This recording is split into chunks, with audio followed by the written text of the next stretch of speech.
Եթերում թոփ թեմաներն են, ես Դիանա Գաբրիելյանն եմ, այսօր խոսելու ենք մոդել ինֆլուենսեր Անիտայի հետ։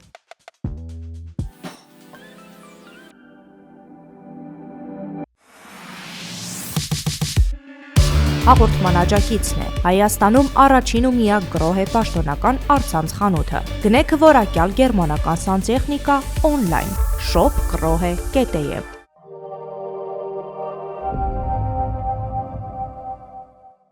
Անիտա ջան, շատ գեղեցիկ եք։ Անչափ շնորհակալ եմ։ Եվ կարծում եմ դուք փոքրուց լսել եք այդ կոմպլիմենտը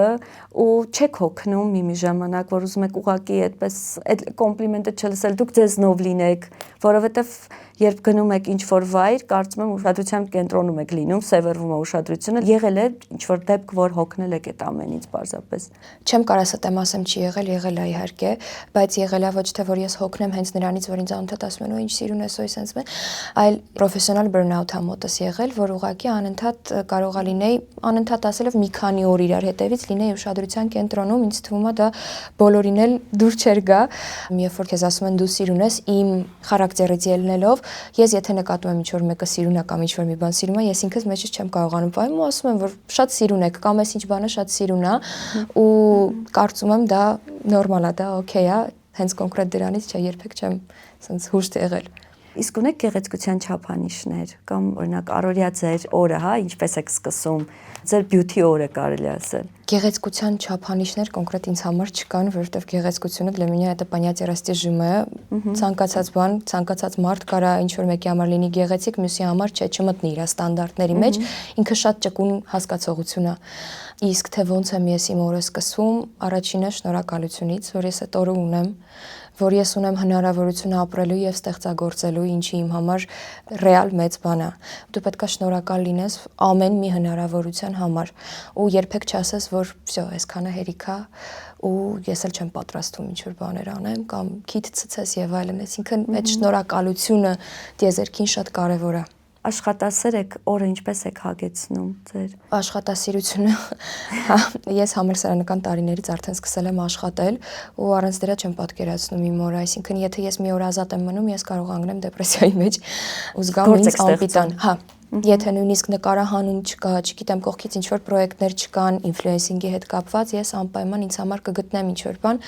որ դրանով զբաղվեմ, թեկուզ մասնագիտական ինչ-որ գրքեր կարդալ, նոր բան ուսումնասիրել, բայց իմ օրը պետք է հագեցած լինի գիտելիք ստանալով։ Այ հետաքրքիր է, դուք ցանկացել եք ինֆլուենսեր դառնալ, գնացել եք դեպի դրան, թե պարզապես ձեր էջը այդպես ակտիվացել է, ռեքա ընկել եւ դուք հասկացել եք, որ ուշադրության կենտրոնում եք, այսինքն գրավում եք մարդկանց։ Երբեք ինֆլուենսեր դառնալու նպատակ չեմ ունեցել, ցանկությունը հələ մի կողմ, հա, ցանկությունը եղել է, բայց ես չեմ հասկացել, որտեղից կարելի է սկսել։ Ու ես երկար ժամանակ աշխատելով մոդելինգի մեջ, արդեն 8 տարի է, հասկացա, որ մեր հարթակում բացակայում է մոդելինգի մասին ճիշտ ինֆորմացիան, թե ինչպես կարելի է սկսել, ոնց զբաղվել եւ այլն ու մի անգամ ուղղակի հոլովակ տեղադրեցի շատ մակերեսային ինֆորմացիայով մոդելինգի մասին ու հասկացա, որ մարդկանց դա գրավում է եւ ճիշտ էին փաստորեն իմ մտքերը, որ դրա պակասը մենք ունենք։ Եվ այդպես կոնկրետ մոդելինգի եւ նորաձևության թեմաներով սկսեց շարունակվել եւ սկսեց աճել իմ բլոգը ու բաժանվեց երկու մասի՝ որպես մոդելինգ եւ որպես բլոգեր։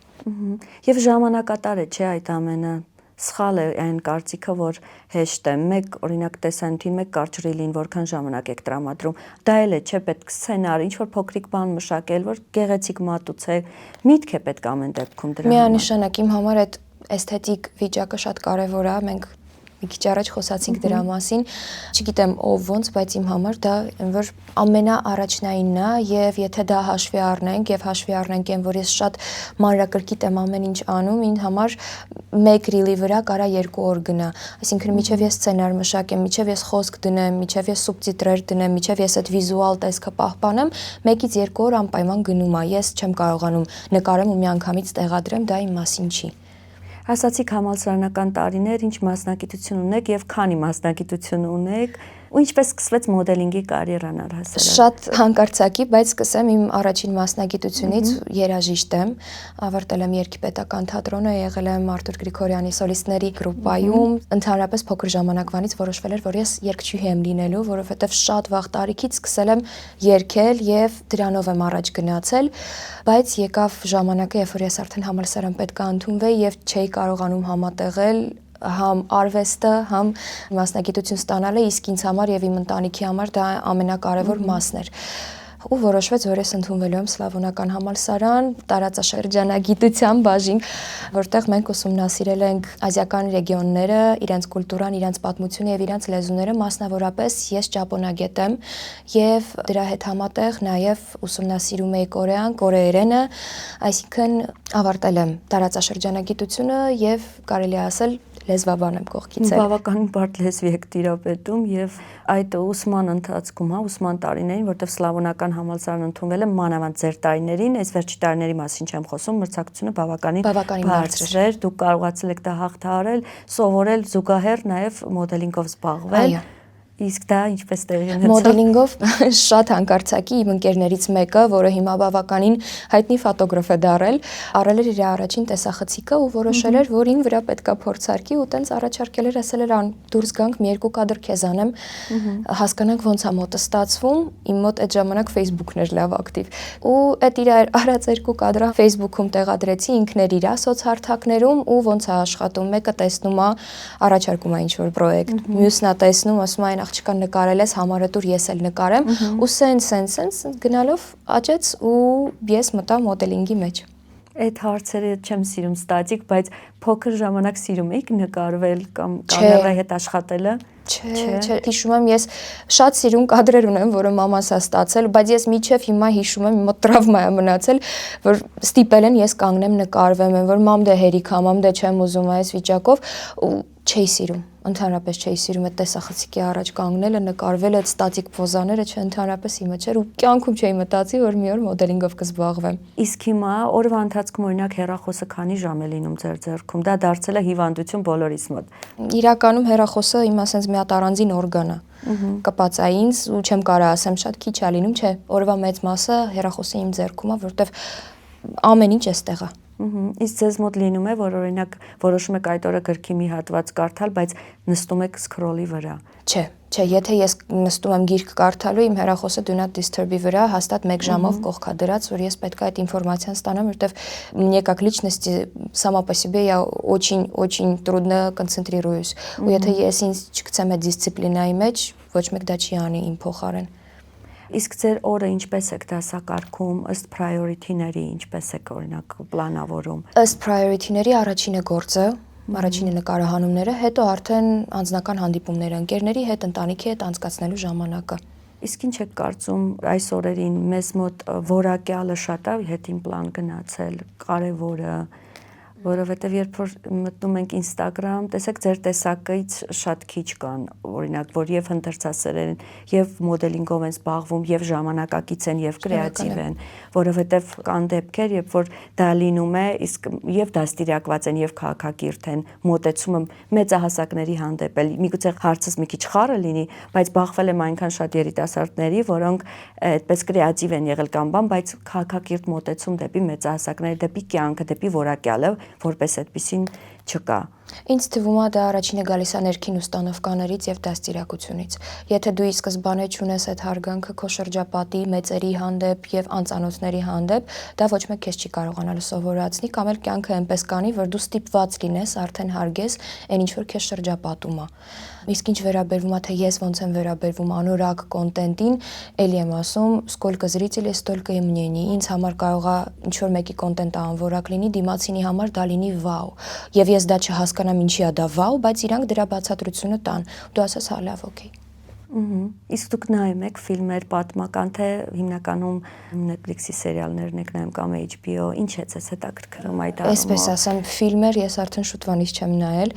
քանի որ ես էլի եմ կրկնում չեմ կարողանում երկար ժամանակ մի տեղում նստեմ ու ինչ որ բան նայեմ, ես պետք է ինչ որ բանով զբաղվեմ։ Ինչ որ տերմին կար նույնիսկ, բայց հիմա անունը չեմ հիշի այդ ոնց է կոչվում։ Ֆիլմեր շատ նայում էի համալսարանական տարիներին, երբ որ պետք էր խորանալ ասիական կուլտուրայի մեջ, իրանց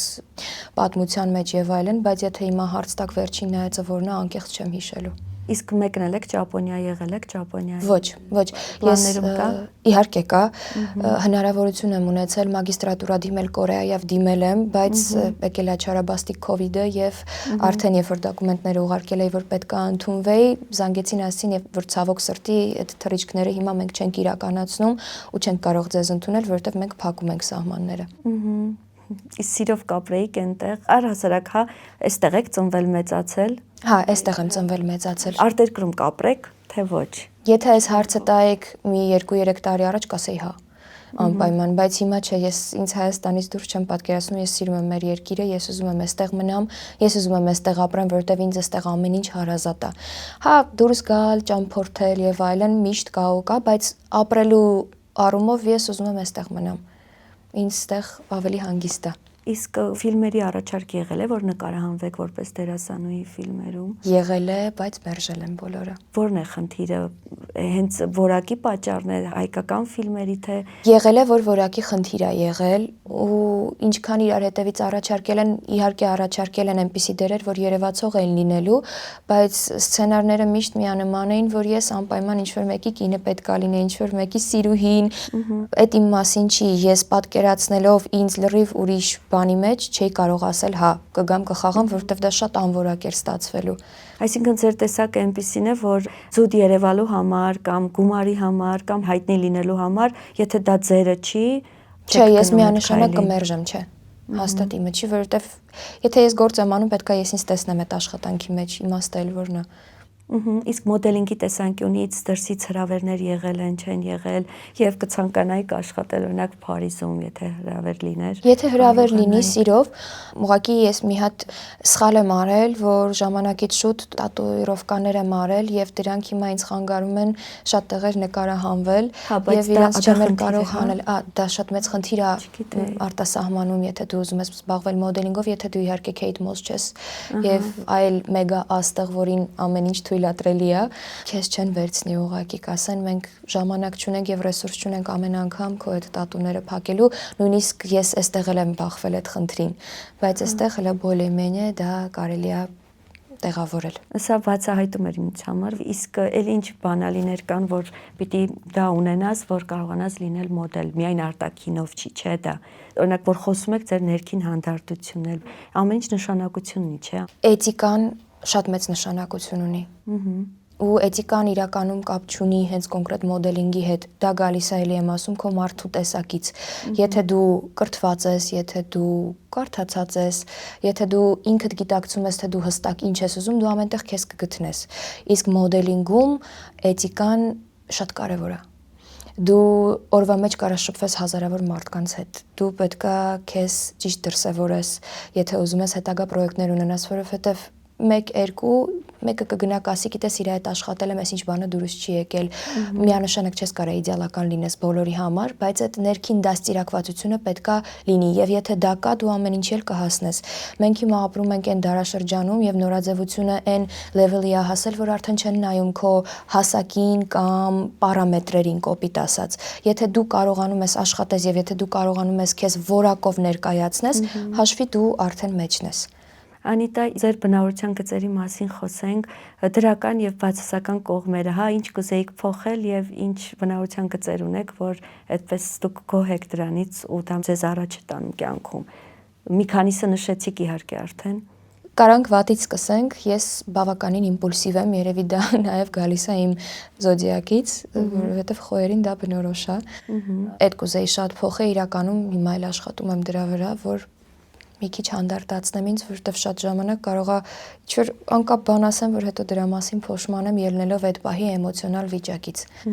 Ամենամեծ մինուսս երևի դա է։ Երկրորդը շատ անհամբեր եմ ու դրանից ելնելով էլ կարող է անորակը գերադասեմ ու չսպասեմ որակովին։ Եթե հիմա էլի խորանամ, որովհետև ես շատ ժամանակ занимаюсь самокопанием, շատ բան էլի կարամ ասեմ, ինչը դեստրուկտիվ է իրականում, ինչը չի ուզենա շարունակեի։ Իսկ լավ կողմերից, որ ցանկանում եմ սենց նշել, որ շատ նպատակասլաց եմ դեռ փոքրուց ու ինձ թվում է դա է, որ թույլ չի տալիս մի տեղում կանգնեմ ու հա արդեն խոսացինք շատ ժամանակ հիասթափվում եմ այն առումով ինքս ինձանից, որ մի բանը սկսում եմ կարողա չվերջացնեմ, անցնեմ մյուսին բայց պահա գալիս, որ ասենք ստեղից ընտեղից հարց տան, ասես, ես այս մի բանն էլ գիտեմ, այն էլ գիտեմ, ու այդ արդեն կարելի է վերածել ինչ-որ պլյուսի եւ օգտվել դրանից։ Որովհետեւ այսօրվա կյանքի ռիթմը մեզ չի թողնում մնանք նույն տեղում ու պիտի անդադ սովորենք, անդադ կրթվենք, մանավանդ նորարարական տեխնոլոգիաներին տիրապետենք, որպեսզի կարողանանք առաջ գնալ։ Իրականում, ես այդքան էլ մեծ չեմ տարիքով, բայց ես արդեն սկսել եմ իմ վրա զգալ, որ այն Պակալենյան, որ ինձանից հետո է եկել, ավելի ճկուն է, ավելի շատ բան գիտի նույն տեխնոլոգիաներից եւ այլն, քան ես, ու ես ասենց փորձում եմ հասցնեմ, ասեմ, լուրջ երեխեք, ասենց բան էլ կա, ու մեկ-մեկ ինչ որ անկապ հարցեր եմ տալիս, որ ասում են ոնց դու չգիտես, ասում եմ լավ, պետք է սա ուսումնասիրել։ Անընդհատ է, պատկերացրեք դուք 27, ես 37 եմ։ 10 տարի ու ինչքան ես ամեն օր նոր բան եմ սովորում, ամեն օր նոր գործ եմ ձեռնարկում, որ կարողանամ այդ ամենի հետևից ոնց որ գնալ ու ժամանակի մեջ ինձ գտնել, որտեղ շատ բարդ է իրականում։ Իսկ լիդ եղեք բնավորությամբ առաջնորդ։ Եթե գնաք միտեղ կկարողանաք միանգամից կողմնորոշվել ձեր հետևից տանել մարդկանց, ոչ թե դուք գնալ։ Այդ միանշանակ։ Դա էլ է շատ կարևոր ինձ թվում է բնավորության։ Փոքրուց մաման ասելա, որ նենց է բնավորությունդ, որ կամ դու պետքա դասախոս աշխատես, կամ